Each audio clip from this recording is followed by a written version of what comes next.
Your eyes stopped somewhere. You didn't choose it. You didn't analyze it.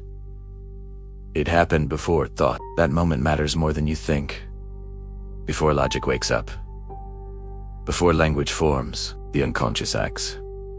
And it never acts randomly. For thousands of years, humans have projected themselves onto animals not out of imagination, but recognition. The eagle wasn't admired. It was understood. The lion wasn't worshipped. It was mirrored. And then there is the wolf, not a mascot, not a myth. A psychological blueprint. The wolf survives through paradox. Loyal, yet solitary. Instinctive, yet strategic. Social, yet uncontrollable. What you are about to do is not a personality test. There is no score, no ranking, no judgment. There is only one instruction. Trust a first pull. Look at the four wolves. Not the one you admire. Not the one you want to be. The one your eyes landed on before your mind interfered. That pull exposes your current psychological season. Not who you are forever, but which internal force is leading you now. Hold your choice. Do not change it. People who second-guess this are the same people who second-guess their instincts in life. If you're still here, it means you value what lies beneath the surface. This channel exists for that reason.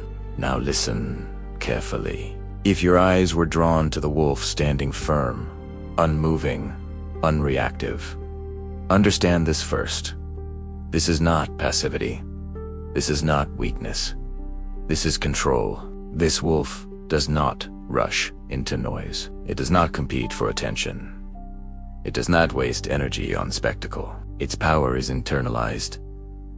Psychologically, this archetype emerges in people who have been through disorder, emotional, relational, or environmental, and learned a costly lesson.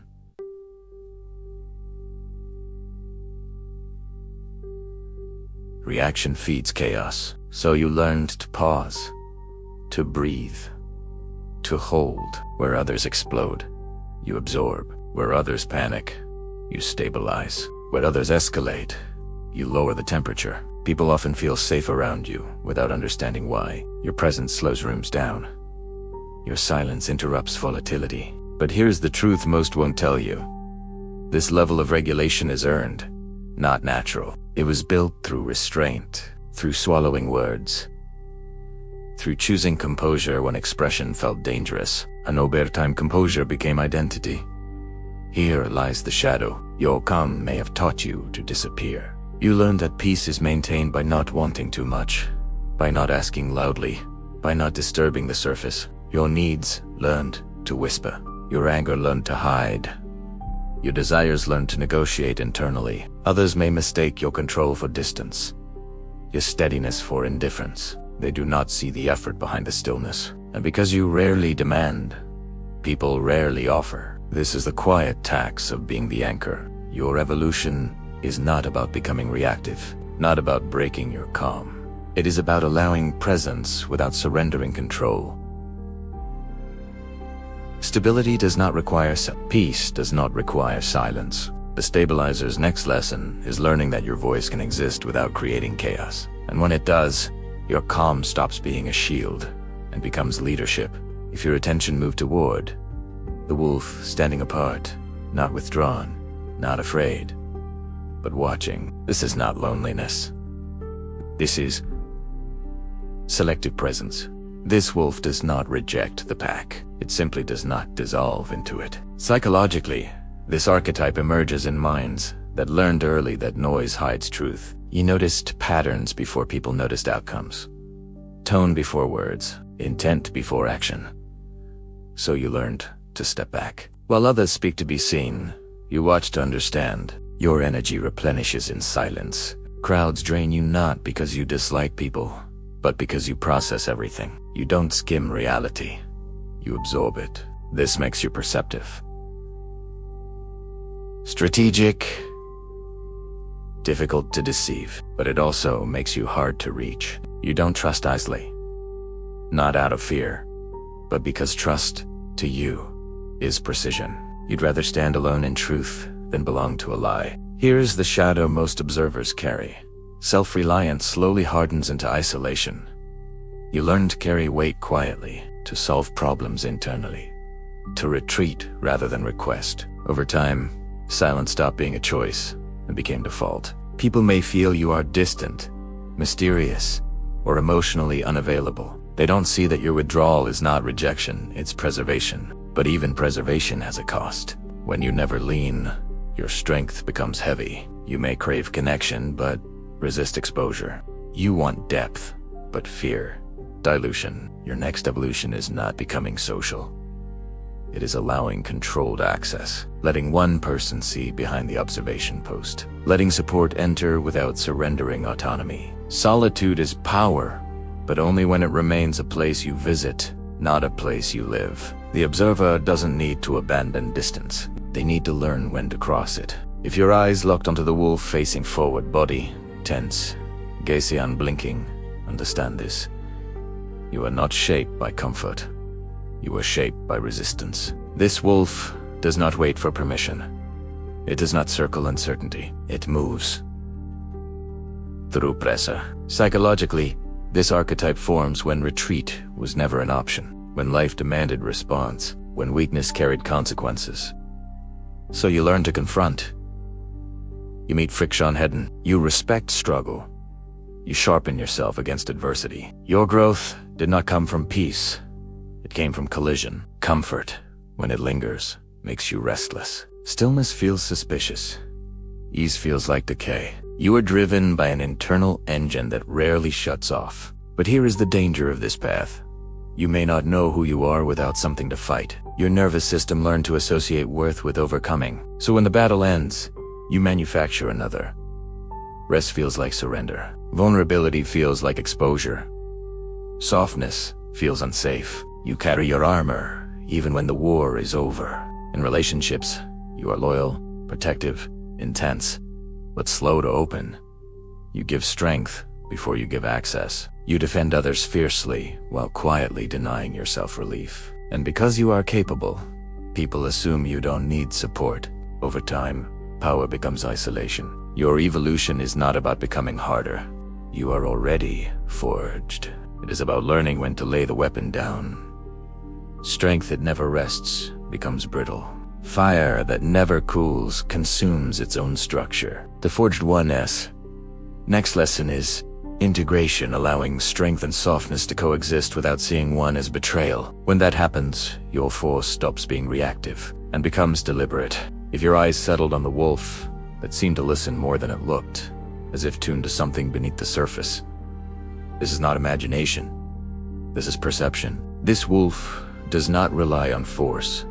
It does not rely on noise. It reads the invisible. Psychologically, this archetype emerges in people whose awareness developed beyond words. You sense shifts before they happen. Mood changes before explanations arrive. Tension before it's acknowledged. You don't just hear conversations. You feel the space around them. This makes you deeply empathetic, emotionally intelligent, unusually attuned. But sensitivity without structure becomes exposure. You may absorb atmospheres that aren't yours. Carry emotional residue home.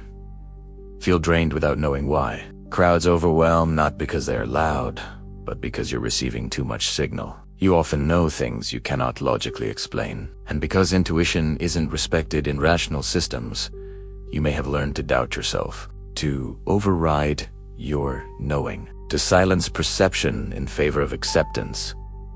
This creates inner conflict. Your insight runs deep, but without grounding, it can pull you into rumination, fantasy, or emotional overload. You may retreat into inner world's dreams, symbolism, imagination, not as escape, but as refuge. Here lies the lesson of this wolf. Perception must be anchored. Intuition is not meant to float endlessly. It is meant to inform action. When you ground your sensitivity through routine, body awareness, tangible creation, your gift becomes guidance instead of weight. The sensitive radar does not need to become harder. It needs structure. When intuition and grounding align, you stop drowning in awareness and start navigating with it. Here's the part almost everyone gets wrong. They think this was a personality test. They think they just discovered who they are. They didn't. What you chose is not your identity. It's your current psychological posture. The mind is not fixed.